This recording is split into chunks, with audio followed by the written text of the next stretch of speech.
As I'm making this video, Christmas is rapidly approaching, and at Christmas time, most of us are only thinking about one thing: Batman.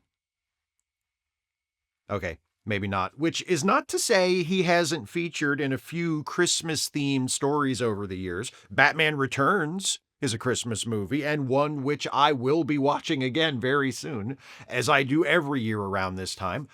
Even so, he's not the most Christmassy fellow, is he? Especially not in his modern-day grim, dark Avenger of the Night mode. His vibe isn't so much Santa Claus as Ghost of Christmas Future. Although, funny I should mention that, because there is a Batman Christmas story I was going to tell you about, originally published in 2011, written and drawn by the great Lee Bermejo. And though this story doesn't cast Batman in the role of the Ghost of Christmas Future, it does draw heavy inspiration from my favorite Christmas story, A Christmas Carol. Don't make a drinking game out of how many times I say Christmas in this one. You'd be dead already. The story is called Batman Noel. We open with a short series of gorgeously illustrated panels. Did I say Lee Bermejo? Pulling back from a chimney humbly decorated for the holiday to reveal a street in Gotham City, snow falling and piling up on the roofs and windowsills. You can almost feel how cold it is. As we take in the scene, we also get some narration. Actually, a lot of narration. A lot of very wordy narration, which ordinarily I'm not a big fan of in comics, but in this case it's necessary because Bermejo isn't going to just retell A Christmas Carol with Batman characters plugged into the various roles. He's going to tell a fairly typical Batman story, but interpreted through the lens of A Christmas Carol, and the narrator is going to do most of the heavy lifting on that. The narrator is telling his half-remembered version of A Christmas Carol, which he heard from his father, and as he begins, he cautions his audience that in order for the story to make sense, you have to believe in something very important. You have to believe that people can change. We meet this guy, Bob. Somewhat down on his luck and with a young son to provide for, Bob has made the questionable decision to work for the Joker. His first job is to drop off this bag at a given address and deliver the package he's given in return to another address. Bob's pretty nervous, but he's doing okay until Batman shows up. Bob falls on his face while trying to run away and drops the package he was supposed to deliver to the Joker, spilling the cash that was inside. Bob begs off, but Batman is not at all happy with him. Batman demands to know where the Joker is. Bob doesn't know. Batman tells Bob that he's dead meat if he doesn't deliver the Joker's money. He tells Bob he's scum who should be in jail, but he lets him go, hoping to use Bob as bait to draw out the Joker. Bob leaves the money there and runs home to his little boy, Tim. Tim has scratched together an adorable little Charlie Brown Christmas tree decorated with ornaments made from cans and bottles and an army man that he says he wants to draw a Superman emblem on, but Bob's not really interested, what with all the just being chased by Batman and losing the Joker's money and such. But he sees that he's hurt his son's feelings, so Bob apologizes. He gets a little angry again when Tim tells him he wants to add a Batman ornament to the tree. Tim is confused. Isn't Batman one of the good guys? Bob tells him things aren't always that black and white. Sometimes even good people do bad things, and it's obvious to us that Bob ain't talking about Batman. Back at the Batcave, all that running around in the frigid weather is finally caught up to Batman, who is developing a nasty cough. Alfred notices. He also notices that Batman is keeping tabs on Bob. Batman explains why, and Alfred says, hey, this guy has a young child. Maybe you should be, protecting him from the Joker. Instead of using him as bait like this, what if the Joker shows up before you can get there and kills this guy and his son? Batman's like, that's a risk I'm willing to take. Alfred remarks that risking the lives of children is nothing new for Batman and walks away, taking special notice of the Robin costume on display next to the various Batman suits. As the narrator continues relating his version of A Christmas Carol, telling about how Scrooge wasn't always alone, he once had a partner, at a time in his life when he still hoped for a better future, we get a flashback to Batman and Robin in happier times. Then, in the Batcave, Batman turns to the display of the Robin costume and watches in disbelief as it seems to come to life, and as Robin reaches a ghostly hand toward him. He blinks, and the vision of Robin is gone. It's a mannequin with a costume again. Answering the bat signal, Batman meets with Commissioner Gordon, who tells him they've received an anonymous tip that Catwoman is planning to rob an auction house tonight.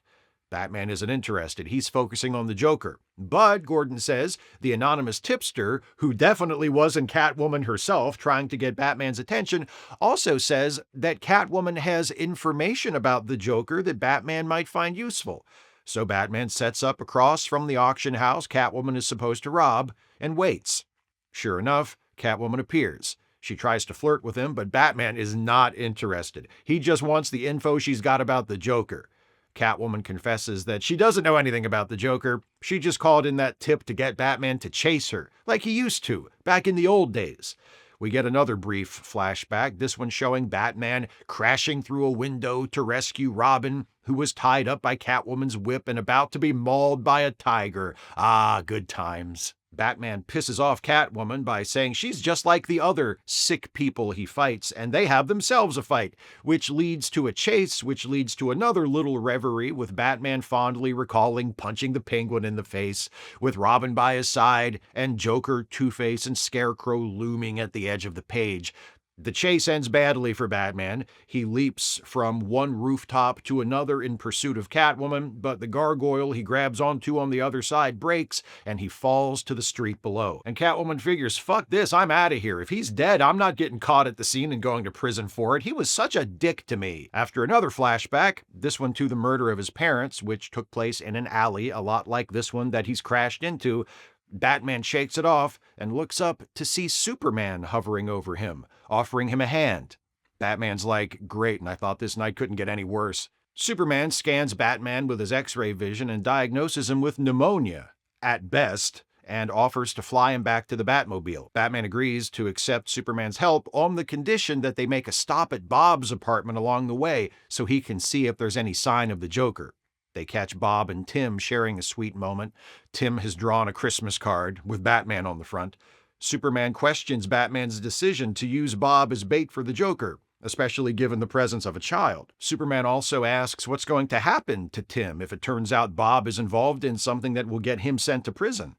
Batman's answer, I'm going to scare him so bad that he doesn't dare follow in his father's footsteps. Superman's like, yeah, maybe that's not the best thing. He picks Batman up and flies him around the city, showing him ordinary people celebrating Christmas together.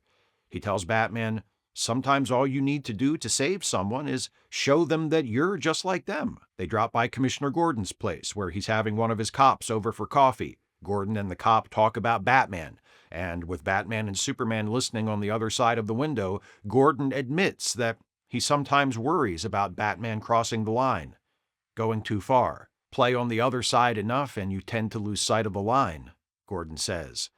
Batman seems disturbed by what Gordon says. Superman drops him off at the Batmobile and tells him he needs to see a doctor and maybe call Alfred to come pick him up because he's in such bad shape he shouldn't be driving. Batman coughs and tells him he's fine. The Batmobile has autopilot. Superman's like, okay, suit yourself. Good night. And flies away.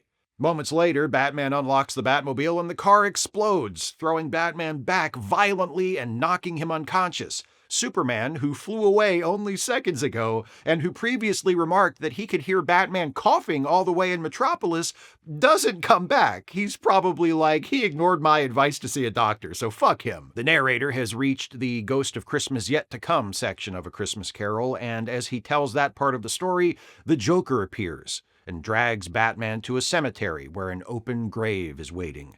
After Joker chucks him into the grave, Batman has another vision, a flash forward this time, of Gotham's future, where criminal gangs inspired by Batman and the Joker fight each other on the streets and terrorize civilians, where Commissioner Gordon is sentenced to prison for aiding and abetting Batman's criminal activities, and where Bruce Wayne's estate is auctioned off to the highest bidders. We see the top side of the grave where the Joker has scratched, "Here lies a bat. He died boring and predictable and nobody loved him." Hilarious. And we see Batman's fist bursting defiantly up out of the dirt. Hark the herald angels sing. Cut to Bob and Tim's place, where the Joker bursts in, announcing that they're going to play a game of Clue to solve the mystery of the missing moolah. In the Joker's version of Clue, the potential murder weapons are real, which makes it more fun. For him, anyway. Bob attacks with a baseball bat, which the Joker rightly points out is not a weapon in Clue. Joker is about to kill Bob in the kitchen with the revolver when Batman smashes through the window to the rescue. During the struggle between Batman and Joker, Bob ends up holding Joker's gun. Bob threatens to shoot Joker for threatening his son, and Joker's like, "Go ahead, do it. Shoot me. Do it, you fucking pussy. Do it!" "No," Batman says. "Show your son that you're not a criminal. Show what kind of a man you really are." And Bob puts down the gun, and the cops show up and take the Joker away. Batman goes home to finally start sleeping off his pneumonia or whatever he has. While they're cleaning up at their apartment, Bob and Tim get some unexpected visitors, a crew delivering a big, beautiful Christmas tree, and a job offer to Bob from Wayne Enterprises. We see Commissioner Gordon sharing some warm holiday greetings with some cops at police headquarters. Then we see Tim playing in the street, wearing a cape, and then the remnants of Bob and Tim's Christmas dinner. Then we get the big reveal that probably isn't much of a surprise, but that's okay. Our narrator all this time has been Bob, who has been telling the story of A Christmas Carol to Tim. And notice that Bob is dressed in his Wayne Enterprises uniform, which means Bruce is making him work on Christmas Day. I guess Batman is Scrooge after all. God bless us, everyone. There are multiple reasons why you should check out Batman Noel, especially at this time of the year, but if you want me to narrow it down to a single reason, Lee Bermejo's art. Come on. The guy is amazing. He started his career at Wildstorm Comics in the late 1990s, and within a few years, he was at DC working on the marquee characters, Superman and Batman. Before Noel, he worked with Brian Azzarello on the Joker graphic novel, and then in 2018, Bermejo and Azzarello made a follow-up to that one called Batman Damned, which you might remember even if you never read it, because that's the one where you can see Batman's dick. Some people kind of freaked out about that because our culture is still embarrassingly prudish about lots of things, but be honest, even if you're someone who had a problem with it, can you think of a better artist to draw Batman's dick? I can't. Anyway, maybe I'll talk about that one in a future video. As far as Noel goes, there is no visible genitalia, but the artwork, as is typical for Bermejo, is rich with detail. Every page, every panel creates the world of this story with a minutely rendered tactile reality. The version of Gotham City we see here is among my favorites in comics from the last 20 years or so. It looks dirty and industrial like Gotham is often depicted in the modern era, but it also looks appropriately Dickensian. Buildings made of sooty, crumbling brick and stone, and everywhere smokestacks and rooftops with chimneys. Look at the care Bermejo takes in drawing Batman's costume, the folds in the fabric, the buckles on his boots, the way you can almost feel the weight of it, and the eyes. Batman having wide eyes was a convention created to make it easier and faster for artists on a monthly deadline to draw him. Bermejo clearly has no interest in time-saving shortcuts here, no matter how iconic they may be to the classical look of the character.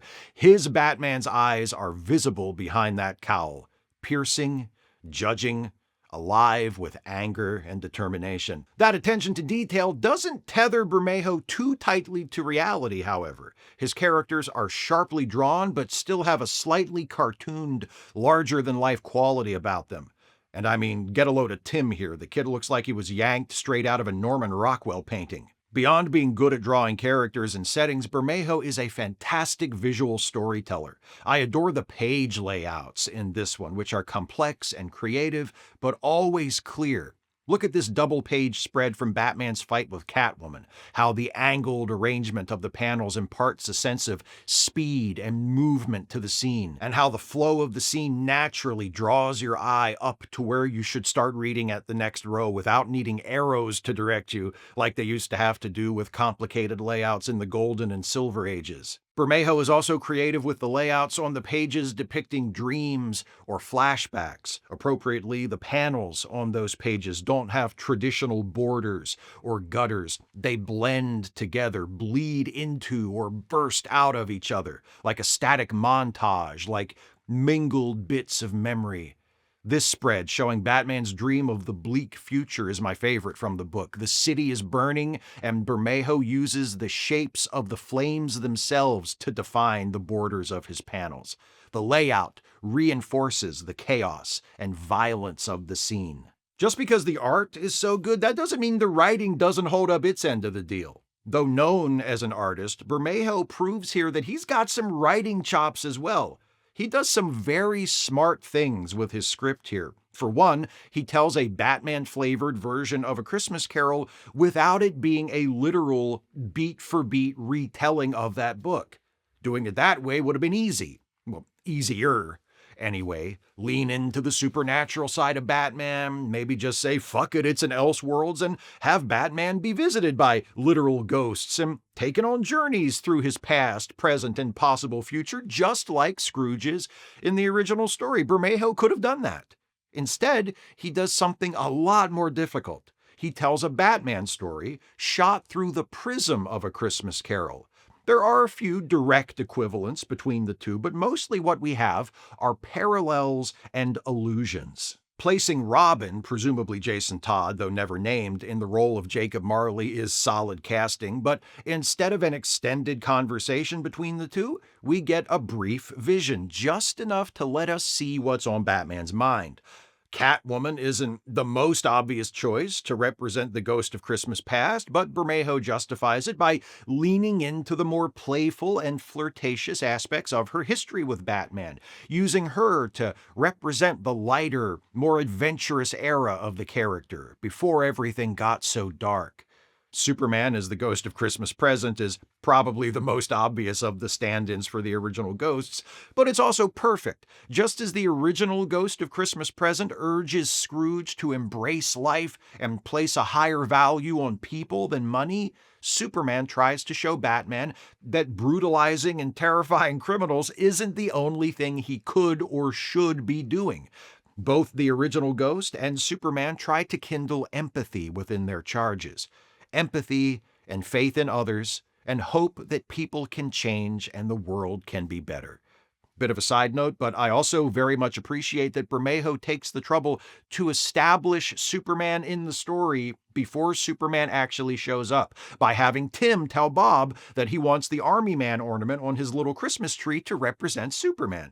It's a little thing, and you might not think it's necessary since it's so well established that Batman and Superman coexist in the same world, but I think it allows Superman to feel more in place in this story when he does actually show up. It's not that Tim mentioning Superman makes us expect to see Superman at some point, but because Tim mentions him, when Superman does appear, it doesn't feel out of nowhere.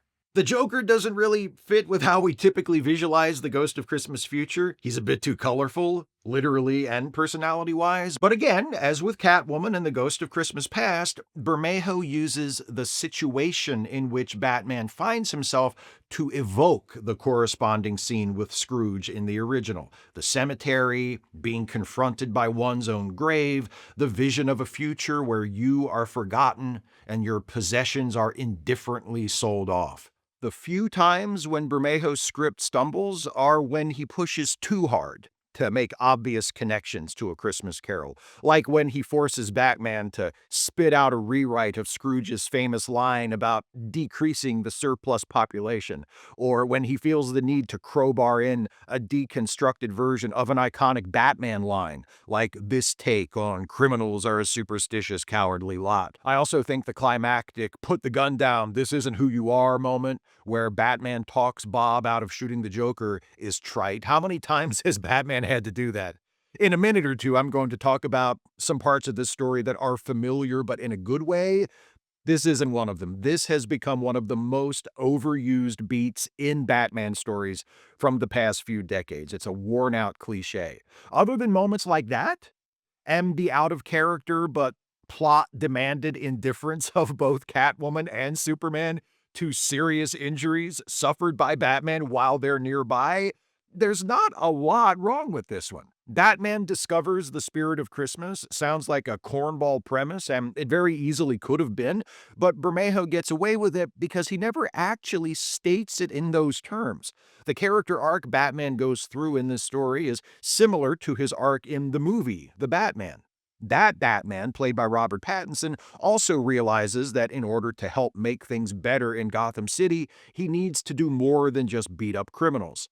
The main difference is, in that movie, Batman is young and just at the beginning of his crime fighting career, and he's growing and gaining a deeper understanding of what being Batman means. In Noel, it's just the opposite. This Batman is older, grizzled, tired, and cynical. All the hope has been beaten out of him.